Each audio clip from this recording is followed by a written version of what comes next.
वैसे तो आम रूटीन में मेरी ये तरतीब रही है कि मैं हर पूरे हफ्ते में 1 दिन ऐसा होता था लाइक जस्ट जुमेरात का दिन कि मैं अपने किचन की ना डीप क्लीनिंग करती थी।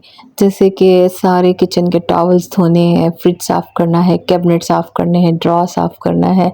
और मंथली जब है कि जब आपकी ग्रॉसरी आती है, तो वो उस दिन सारे दराज़ भी आपके साफ़ हो जाते हैं, सारी बकेट साफ़ हो जाती हैं, तब आप जाके ग्रॉसरी सेट करते हैं। लेकिन अभी चूँकि आयत फ़ातिमा है मेरे पास, तो ये रूटीन थोड़ी डिस्टर्ब हो चुकी है। कभी अगर ये सो गई हो तो फिर टाइम मिल जाता है तो मैं कर लेती हूँ, अदरवाइज़ वो पेंडिंग चला जाता है। तो जैसे ईद का चाँद नज़र आया तो फिर मैंने सोचा कि अभी तो बनता है कि पूरे किचन को एक डिटेल से सफाई की सख्त ज़रूरत है। इत्तेफ़ाक से उस दिन हालिम जो है वो घर पे था, तो बस फिर हालिम के हवाले आयत फ़ातिमा को किया और मैंने किचन जो है वो उसकी सफाई शुरू कर दी। अच्छा, आप लोगों को मेरे फ्रिज में ना चीनी नज़र आई होगी। इसका एक सबसे बड़ा मसला ये था कि लास्ट ईयर तक ना चीनी मेरे किचन में डब्बे में थी और डब्बे में इंतहा की चींटियाँ। भई मैंने सारे ही टोटके आज़मा लिए। कुछ लोग कहते हैं ना कि वो लौंग आप उसमें रखें और कब कोई कुछ कहता है कि आप उसमें फ़लाँ चावल के दाने रखें, ये हो तो चीनी में कीड़ियाँ नहीं आती। लेकिन मेरे साथ ऐसा नहीं हुआ।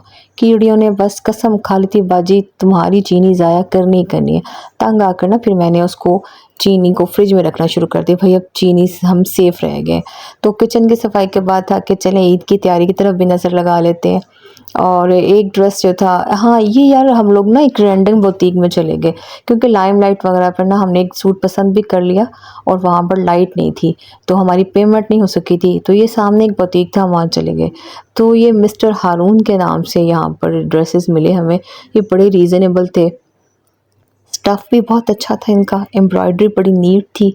तो मैंने सोचा कि यार आप लोगों को दिखाती हूँ कि ज़रूरी नहीं है कि हम लोग ब्रांड्स के पीछे पागल हों, क्योंकि ब्रांड्स ने तो कसम खा ली है कि ईद का सारा ख़र्चा तो आप लोगों के से निकलवाना ही निकलवाना है। तो हमने वहाँ से 3 सूट ख़रीदे थे।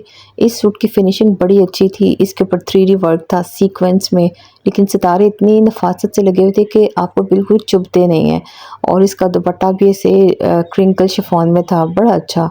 उस पे थ्रेड वर्क और यही सीक्वेंस का काम था। और तीसरा सूट हमें जैसे वो मिला था वो आइस ब्लू शेड में, तो वो भी बड़ा खूबसूरत था। उसका भी ये चिकनकारी का जैसे आप कहते हैं, तो वो बड़ा अच्छा उसका वर्क था प्लस स्टिच्ड, और ये मेरा ख़्याल है 7000 की रेंज में थे। तो एक तो ये बजट में रहकर आपके ना इस लोकल बुटीक्स में आप जाएँगे तो वहाँ पर आपको इतने आराम से सूट्स मिल जाते हैं। एक सूट सफ़ायर का अंजन्ना को गिफ्ट में मिला था, तो वो हमने दर्जी से स्टिच करवाया। तो मेरे पास घर में ना कुछ मोती उतरे हुए थे। अक्सर आप लोगों के पास भी पड़े होते होंगे, कोई शीशे होते हैं, कोई मोती होते हैं। तो मैंने सोचा कि चलें वो नॉर्मल सा सूट है तो उसको उससे डेकोर कर देते हैं। तो उससे भी बड़ी अच्छी उसकी लुक आ गई थी। और हमें आयत फ़ातिमा के लिए भी ना एक बड़ा अच्छा सा ब्रांड मिला, बड़े रीज़नेबल और बड़े सॉफ्ट कपड़े थे वहाँ पर। तो जो हमारी बचत हुई थी ना, उससे हमने आइसक्रीम खाई।